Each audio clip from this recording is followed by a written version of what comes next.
All right, so you've got a linguistics quiz coming up, right? Well, today we're going to pull back the curtain on the secret life of English words. We're talking about their wild histories, how they totally change their meanings, and even the hidden ways they shape how we think. This should really help you nail that test. To kick things off, get this, the word silly.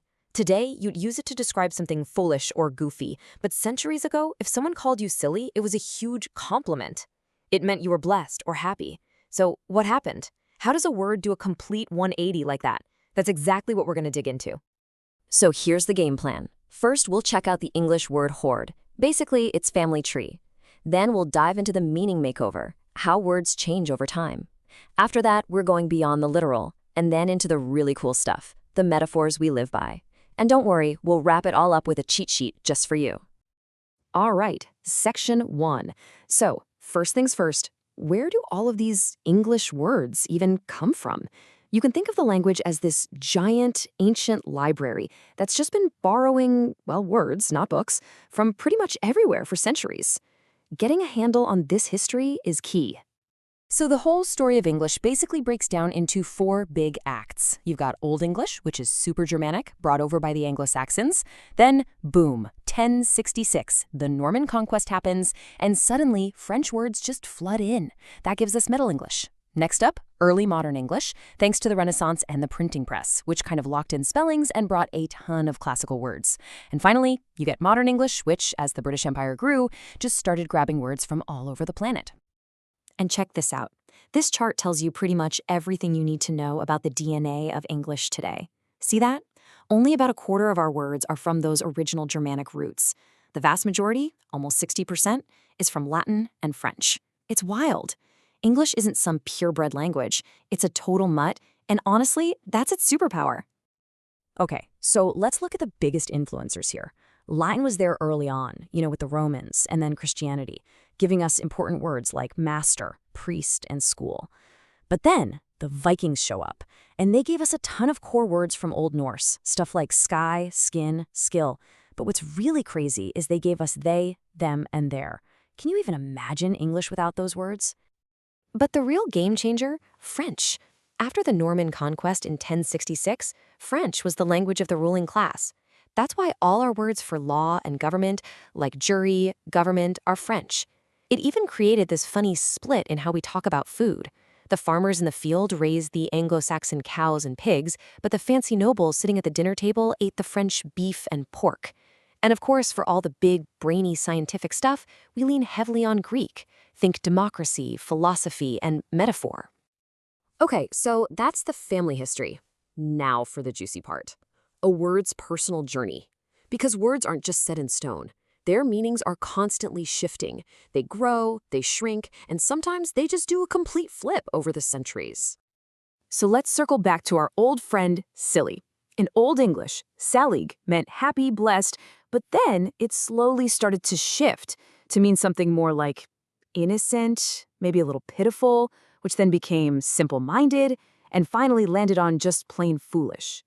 This downward slide, where a word gets a worse meaning, that's called degeneration. And you can bet that'll be on the quiz.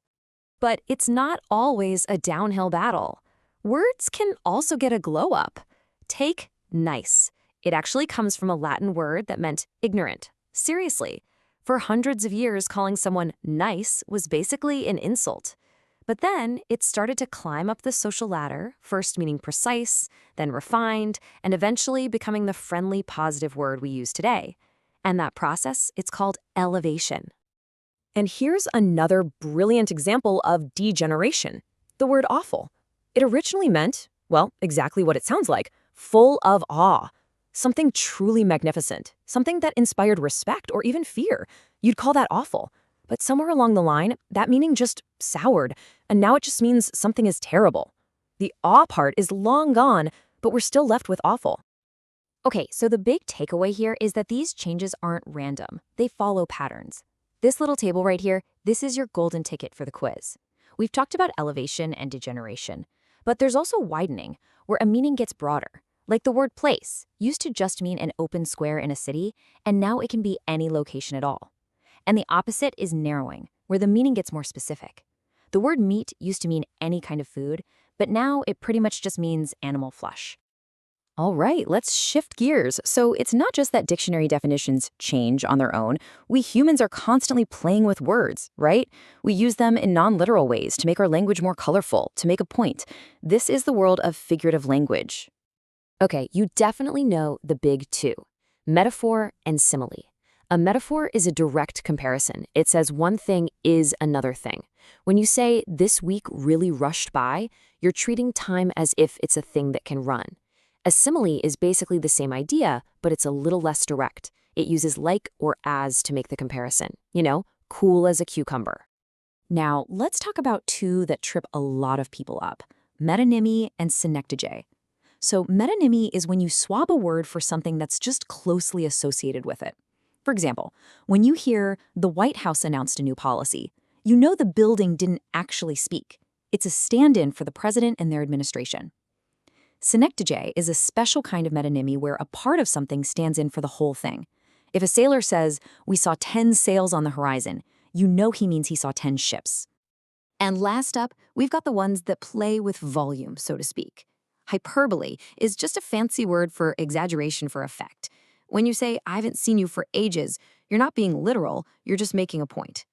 The total opposite is understatement. That's when you deliberately downplay how serious something is, usually for a bit of dry humor. Standing in a blizzard and saying, "Yeah, it's a little chilly out."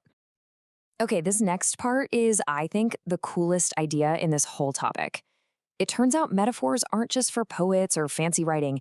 They are baked into our brains. They're actually the main way we understand abstract ideas. So let's take something abstract, like an argument. How do we actually think and talk about it? Well, a couple of linguists, Lakoff and Johnson, had this breakthrough idea. They realized we almost always talk about arguing as if it's a kind of war. No, seriously, think about it. You talk about someone's claims being indefensible. You say a criticism was right on target. You shoot down someone's ideas. You win or lose a debate. All of that is war language. It's not an accident. We've literally built our entire concept of what an argument is on top of the physical idea of a fight. And that actually changes how we behave when we argue. And here's another huge one that's everywhere in our culture: time. We have this deep-seated idea that time is money. Just listen to how we talk. You waste time, you save time, you spend your weekend doing something, you invest a lot of time in a project. We talk about time as if it's a currency, a finite resource you can use up. And that's not some universal truth. It's a metaphor that our culture came up with, and it completely shapes how we experience our daily lives. Okay, deep breath. We have covered a ton of ground, so let's boil it all down to a cheat sheet. This is the stuff you absolutely need to have locked in for that quiz. So what are the key takeaways? Number 1, history. English is a glorious mix, a mutt language with Germanic bones but bulked up with French, Latin, and Greek. Number 2, semantic change. Meanings are not fixed. Remember widening, narrowing, elevation, and degeneration. And number 3, figurative language isn't just decoration. Those conceptual metaphors like argument is war are the building blocks for how we understand abstract ideas. So there you have it. Definitely review these points before you head into your exam. You've totally got this. But before I let you go, here's a little something to chew on. Think about the words we use every day. Which one do you think is changing right now? What common word is on its way to a totally new meaning in the future? All right, good luck with the quiz.